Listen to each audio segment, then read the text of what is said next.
Dear friends, मैं हूं doctor Bhavani Singh और आज अपन बात करेंगे एक ऐसी बीमारी के बारे में जिसने कोविड की सेकेंड वेव में पूरे देश में डर का माहौल पैदा कर दिया है। और बीमारी का नाम है ब्लैक फंगस इन्फेक्शन, जिसको इंग्लिश में म्यूकोरमाइकोसिस भी बोलते हैं। इस वीडियो में अपन डिस्कस करेंगे ब्लैक फंगस इन्फेक्शन आखिर में है क्या और ये कितना जानलेवा है, इससे कैसे बचा जाए, इसके लक्षण क्या क्या है और इसका ट्रीटमेंट क्या है। म्यूकोरमाइकोसिस एक फंगल इन्फेक्शन है बेसिकली, जिसमें पेशेंट के नेजल साइनस और आई ऑर्बिट में ब्लैक फंगस का इन्फेक्शन हो जाता है। ये बीमारी बेसिकली कोविड-19 पेशेंट्स में ज़्यादा देखी जा रही है, जो कि हॉस्पिटलाइज्ड है, और खासकर उनमें जिनका कि ब्लड शुगर शुगर लेवल बढ़ा हुआ है और वो साथ में कोरोना पॉजिटिव भी है और उनको स्टेरॉयडल थेरेपी दी जा रही है।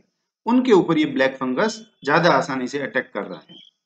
आपकी जानकारी के लिए बता दूं कि ये कोई बीमारी नई नहीं है, इसको पहली बार खोजा नहीं गया है। पहले भी ये बीमारी कई लोगों के कई तरह के पेशेंट्स में देखी गई है। जैसे कि जो पेशेंट्स ज़्यादा लंबे समय तक अगर किसी के ब्लड शुगर लेवल हाई रहता है, या फिर वो एचआईवी एड्स से पीड़ित है, या फिर कोई कैंसर पेशेंट जो कि कीमोथेरेपी ले रहे हैं, या फिर ऐसे पेशेंट जिनको कि ह्यूमन ऑर्गन ट्रांसप्लांट हुआ है और उनको साथ में कोई इम्यूनोसप्रेसेंट दिए जा रहे हैं, तो उसमें ये बीमारी बहुत ज़्यादा बहुत पहले से देखी गई है। ये कोई नई बीमारी नहीं है। अब सवाल ये खड़ा हो रहा है कि अभी कोविड के दौर में ही ये बीमारी ज़्यादा क्यों फैली? तो इसके लिए एक जवाब है सिंपल सा, जो कि ताज़ा स्टडीज़ भी बता रही है कि जिन पेशेंट्स को हॉस्पिटलाइज़्ड किया गया है और उनको ऑक्सीजन दी गई, तो अपन जानते हैं कि ऑक्सीजन के साथ में ह्यूमिडिफायर्स भी दिए जाते हैं, साथ ही साथ में उनको कॉर्टिकोस्टेरॉइड्स भी दिए जाते हैं। ये कॉर्टिकोस्टेरॉइड्स जो होते हैं, स्टेरॉइड ड्रग होती है, और ये इंसान की ब्लड शुगर लेवल को बढ़ा देती है और इम्यूनिटी को कमज़ोर कर देती है। और इम्यूनिटी कमजोर होने की वजह से और शुगर लेवल के बढ़ने से ये जो ब्लैक फंगस जो होते हैं, ये आसानी से पेशेंट्स को अटैक कर पाते हैं और पेशेंट्स को बीमार कर देते हैं। ये ब्लैक फंगस स्पोर जो होते हैं, वैसे ही वातावरण में बहुत ही कॉमन होते हैं, पानी के, सॉइल में, खाने के साथ में ये बहुत जनरली कॉमनली पाए जाते हैं। लेकिन जो हेल्दी लोग होते हैं, हेल्दी इंडिविजुअल है, आम लोगों को ये आसानी से इन्फेक्ट नहीं कर पाते हैं, क्योंकि उनकी इम्यूनिटी वैसे ही उच्च स्तर की होती है, जिससे कि वो आसानी से इन इन्फेक्शन से लड़ सकते हैं। लेकिन कोविड-19 के मामलों में ऐसा नहीं होते हैं। उन लोगों में जिनके की स्पेशली शुगर लेवल है और स्टेरॉयडल थेरेपी दी जा रही है, उनकी इम्यूनिटी वीक होती है और वो आसानी से इस बीमारी के चपेट में आ जाते हैं। हेल्दी इंडिविजुअल के लिए यही सलाह है कि वो अपनी पर्सनल हाइजीन बना के रखे, कहीं बाहर जाए तो मास्क पहने, रेगुलर इंटरवल पे अपने हाथ धोए, अपने कपड़े साफ सुथरे रखे, और डस्ट और जो पॉल्यूटेंट होते हैं उससे आप थोड़ा सा दूर रहे, ताकि आप इसके स्पोर से बच पाए और ये इन्फेक्शन आपको ना हो। अब हम आते हैं इस बीमारी के लक्षण पे। इस बीमारी के लक्षण क्या-क्या है जो आपको नज़र आएँगे?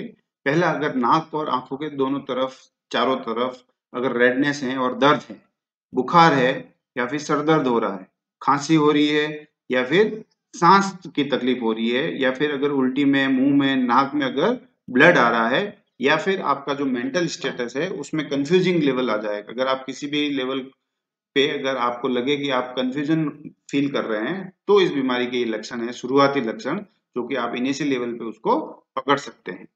अगर आपकी आंखों में अगर आप मूवमेंट करें, अगर वो दर्द कर रही है, अगर आंखों के चारों तरफ पेन हो रहा है या फिर नाक से स्वेब निकल रहा है, तो इस बीमारी के ये लक्षण हो सकते हैं।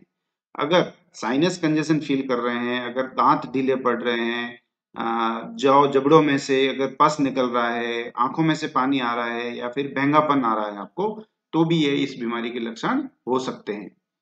ये कुछ फोटोग्राफ्स देख रहे हैं आप, जिनको कि पेशेंट्स को ये बीमारी हुई और उनकी आंखों पे कुछ सिम्टम्स नजर आए हैं। ये आप देख सकते हैं, इस तरह के चकते आंखों के चारों तरफ और दोनों तरफ निकले हैं। इस बीमारी में अपन आखिर में कर क्या सकते हैं? अगर क्या हो गया, अगर बीमारी हो गई है तो अपन क्या करें? सबसे पहला काम करें, डॉक्टर से बात करें, डॉक्टर के पास जाएँ, डॉक्टर को बताएँ। डॉक्टर क्या करेंगे? या तो एमआरआई करेंगे या सीटी स्कैन करेंगे, जिससे कि इस आसानी से इसको डायग्नोज किया जा सके।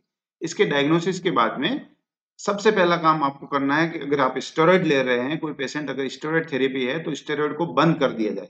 दूसरा काम है, अगर उसका एलिवेटेड शुगर लेवल है तो किसी भी तरह से उसके शुगर लेवल को अगर डाउन ला सके तो इस बीमारी में थोड़ी सी राहत मिल सकती है, उसको फैलने से रोका जा सकता है।